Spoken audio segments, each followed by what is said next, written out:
Klabu ya Manchester United wanadumisha mawasiliano ya mara kwa mara na kambi ya Bruno Fernandes, huku majadiliano yakiendelea kuhusu mkataba mpya wa Bruno, na unaambiwa ni mkataba ambao unatarajiwa kuwa ni mkataba wa muda mrefu, huku moja kati ya taarifa njema kabisa kutoka Team Talk ikifichua kwa upekee undani wa mabadiliko ya msimamo wa klabu kuhusu mustakabali wa nahodha wao. Mchezaji huyo wa Ureno anafurahia moja ya misimu bora zaidi ya kazi yake, na umuhimu wake Old Trafford umeongezeka zaidi chini ya bosi wa muda Michael Carrick. Nikukumbushe kwamba Bruno Fernandes aliweza kutawazwa ama kutangazwa mwanakandanda bora wa mwaka wiki iliyopita, na sasa yuko mbioni kuvunja rekodi ya ligi kuu ya Uingereza kwa kutoa pasi za mabao katika kampeni moja, na hivyo kutia nguvu imani ya ndani kwamba anasalia kuwa mmoja wa wachezaji wabunifu wa hali ya juu katika soka duniani licha ya kuingia miaka 31. Vyanzo mbalimbali vimeweza kuzungumza ama vinaelewa kuwa mchezaji huyo mwenye umri wa miaka 31 amezoea vyema uongozi wa Carrick na amekuwa mmoja wa watu wenye sauti kubwa kumuunga mkono bosi wa muda wa Manchester United nyuma ya pazia. Vyanzo vya habari vinasema Fernandes ni miongoni mwa wachezaji waandamizi ambao wameunga mkono kwa dhati kesi ya Carrick na kundi la uongozi wa klabu, wakiamini kabisa kuwa yeye ndiye mtu sahihi wa kuiongoza United mbele kabisa.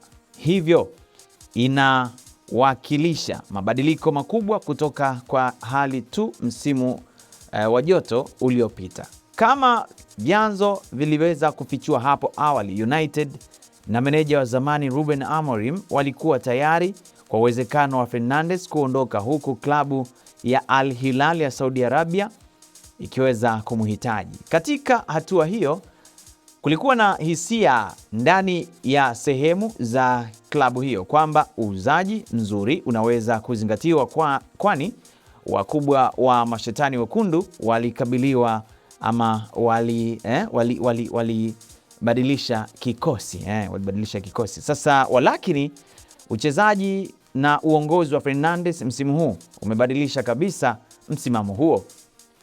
Anasema tunaweza kufichua kuwa United sasa wako tayari kuongeza mkataba wa nahodha wao, na tayari majadiliano kuhusu masharti mapya yamefanyika, katika hatua ambayo inaweza kuwapelekea kwenye utukufu wa Premier League ndani ya miaka miwili, kulingana na Paul kutoka The Times. Fernandes kwa sasa amebakiza zaidi ya miezi 12 katika mkataba wake, ingawa klabu bado ina kipengele cha kuongeza mwaka mmoja zaidi.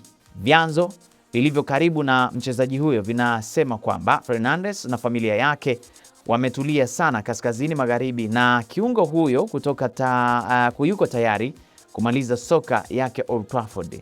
Pia kuna imani kubwa ndani ya kambi yake kuwa kiwango chake cha hivi karibuni kinathibitisha hakuna kushuka kwa kiwango chake licha ya umri wake. Kuteuliwa kuwa mwanasoka bora wa mwaka na uwezekano wa kuweka rekodi mpya ya kutoa pasi za mabao kwenye ligi kuu kunatazamwa ndani kama ushahidi tosha kwamba Fernandes bado anafanya kazi katika kilele cha uwezo wake. Lakini pia wanasema tunaelewa kuwa mchezaji huyo wa kimataifa wa Ureno angekaribisha fursa ya kujitoa kwa Manchester United kwa makubaliano mapya ya muda mrefu, na hisia kutoka kwa klabu hiyo pia ni chanya. Mazungumzo kati ya pande hizo mbili hadi sasa yamekuwa ya kujenga, na mawasiliano yanayoendelea bado yanaendelea vyema. Hata hivyo, vyanzo vinaonyesha United wana uwezekano wa kukamilisha hali yao ya usimamizi kabla ya kujitolea kikamilifu kwa makubaliano yoyote makubwa ya kandarasi mpya. Wakati huo huo, mashetani wekundu wanapigiwa upatu kuongeza juhudi zao za kumsajili kiungo wa kati wa Premier League ambaye ana ndoto ya kucheza pamoja na Fernandes katika ngazi ya klabu. Je, wewe unahisi ni kiungo gani huyu ambaye anahitajika na United? Unaweza kutuambia hapo upande wa comment. Mimi ni Ali Swaleh Mshana. Karibu sana, hii ni Talent Media TZ. Asante na kwaheri.